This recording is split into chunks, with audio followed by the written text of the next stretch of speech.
Newer and the Memory Bear Business Coach.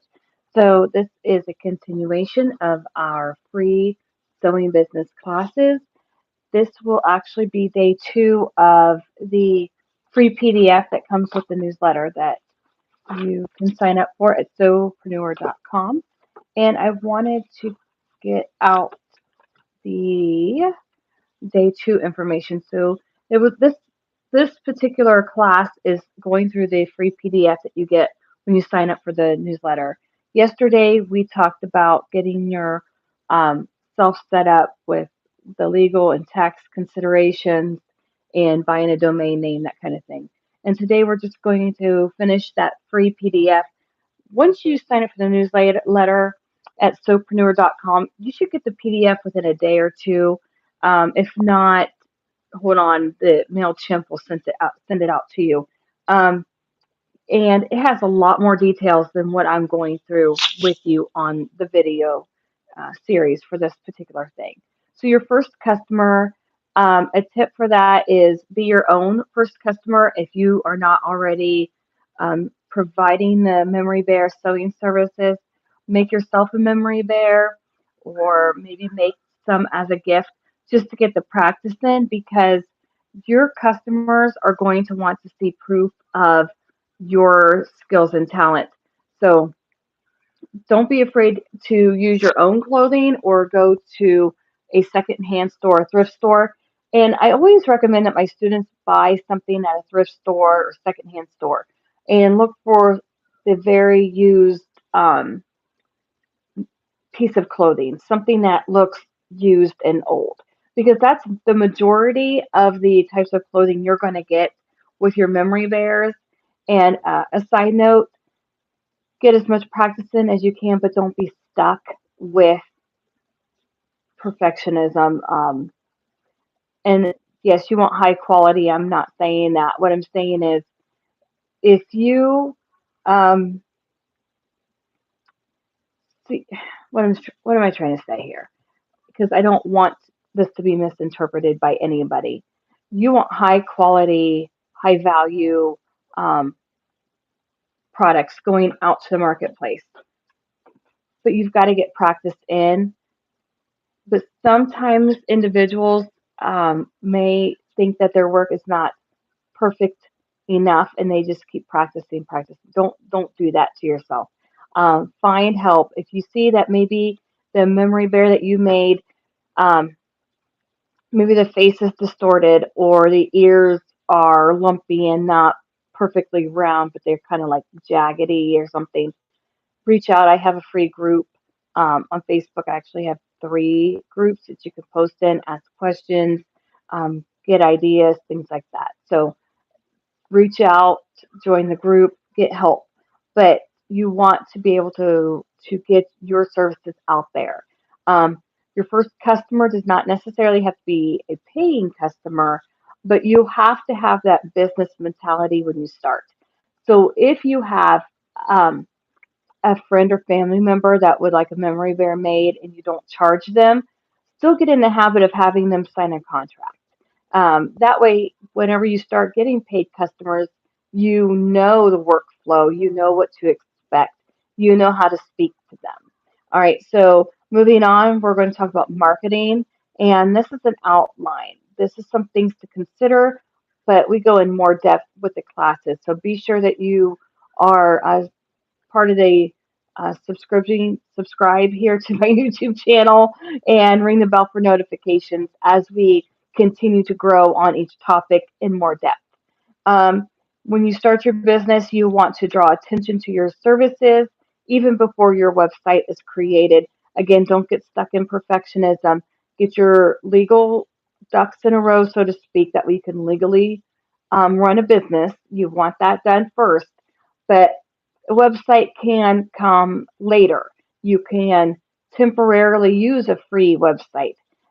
Keep in mind that I stress this over and over and over, that you do not own the third party websites. You don't own social media.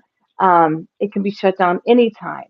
Your information can be erased anytime. But when you own your domain name, that's not as likely to happen as using social media as your quote business. Um, there is a time and place for social media. Absolutely. I'm not saying that. All I'm saying is buy your domain name. I use namecheap.com. The affiliate link is under this video. And then I use momwebs.com for my hosting. Um, that affiliate link is under this video. If you do go with momwebs, let Kelly and Scott know I sent you. All right. Um, I've been with them for my web hosting for 15-ish years, I think. I think that at least that long. Um, that's the only hosting company I will work with and the only ones I trust. But, have that in the back of your mind that you need to have your domain name and get moving. And that's something that we can go in depth in if you're interested. Um, Marketing comes down to what services you offer and who wants them. So you want to know who your ideal customer is, and not everybody is your ideal customer. Keep that in mind. And we will go in depth more. But if you are watching this playlist, try to go in order so it makes sense. Like today is July 11th, 2022. Um, we went over the need and want list and dreaming versus reality and that kind of thing. We've gone through that, but I will um, reintroduce some of those facts throughout these classes. Know your ideal customer. There's a thing called a customer persona, and it's actually a really good exercise to do in business every couple of months or so. And I'm speaking mainly to memory bear makers and sentimental sewists, that kind of thing. Um, you want to know, for instance, memory bears, and I will use that as an example forever. So, memory bears, who actually will want one? Um, what is your message to them? What kind of income do they have? Gender, age, where do they work and live?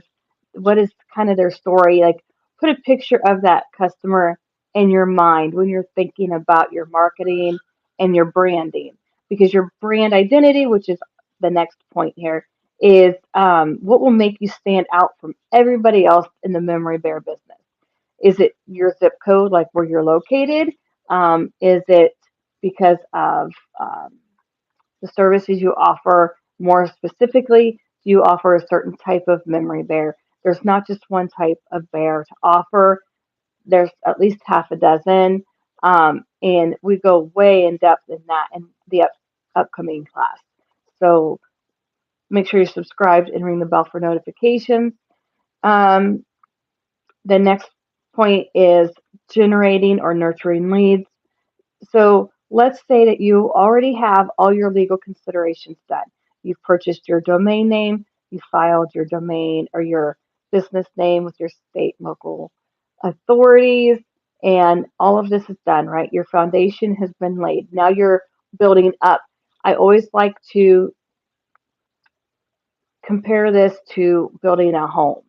So the foundation is first, right? You have to have the land. And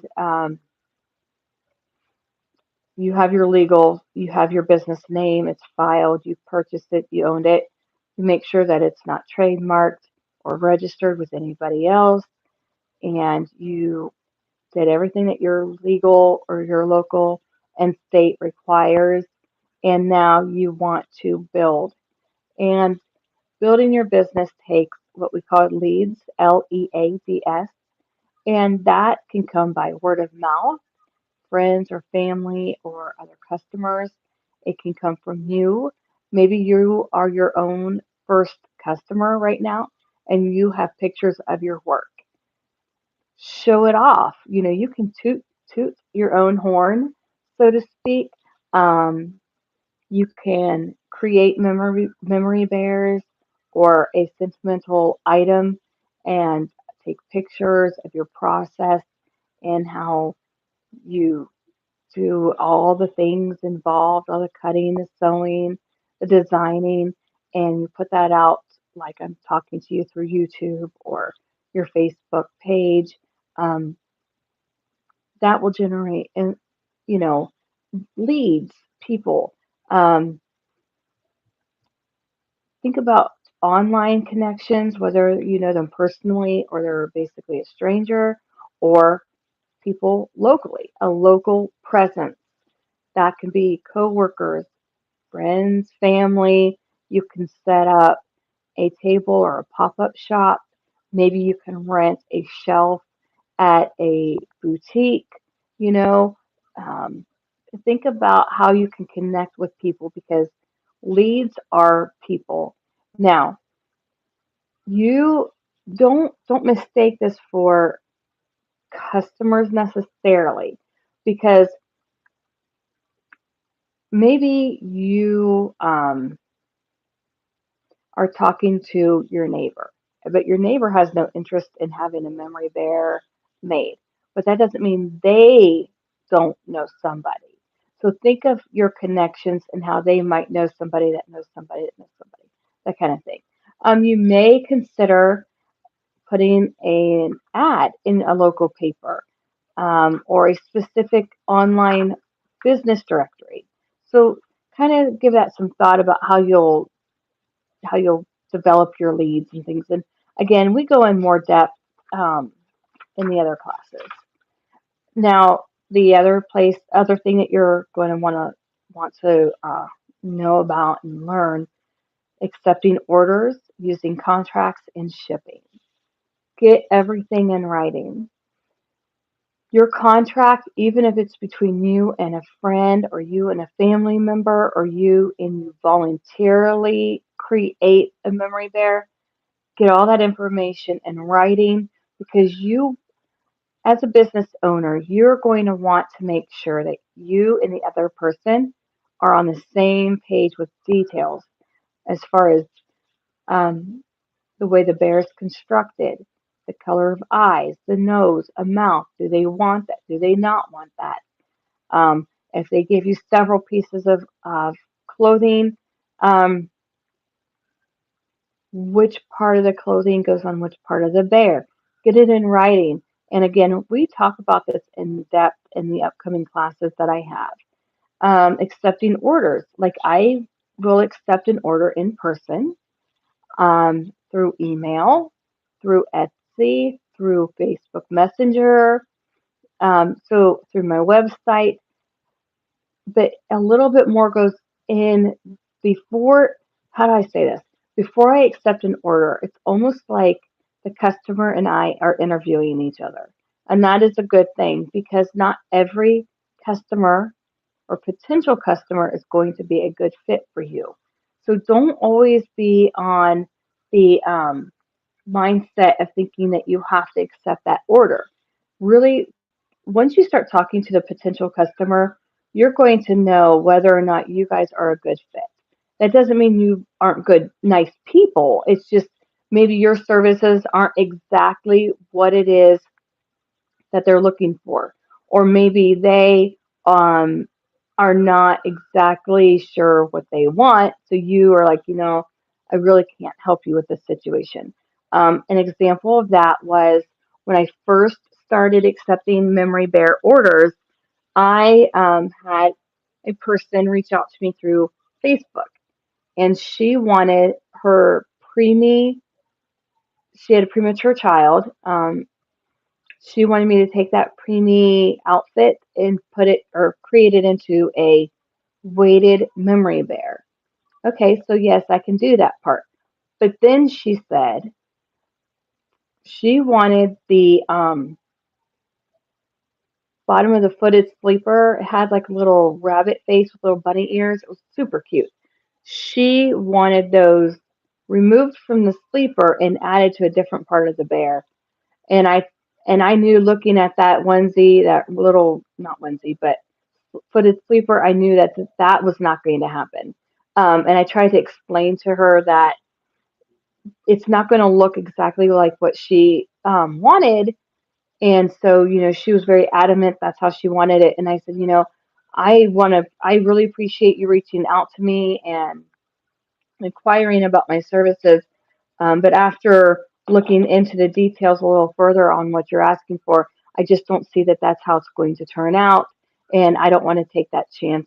And she's like, okay, bye.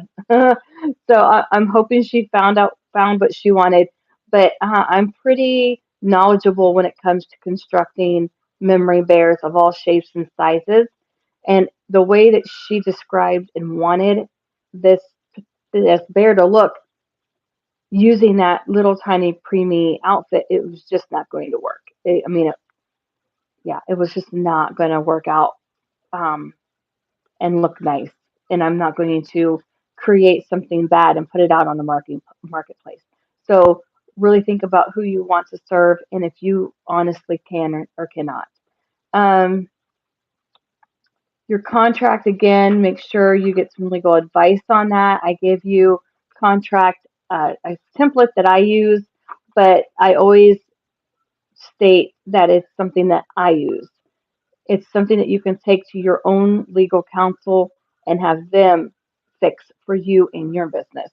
Don't just take these free templates people are offering and think that's all you need to do with it, because at the end of the day, you're responsible for your business and all of the legal considerations.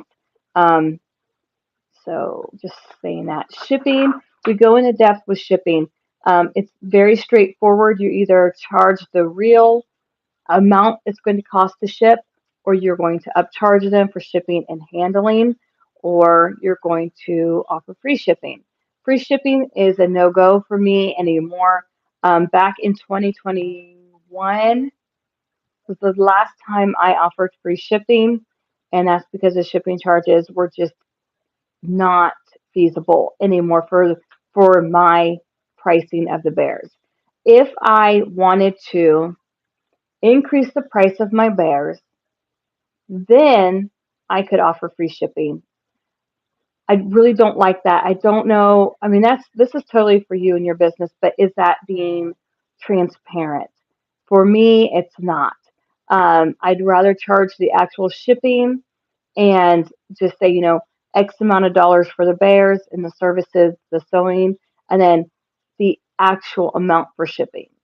Um, and then let my customers choose whether or not they wanted that type of shipping.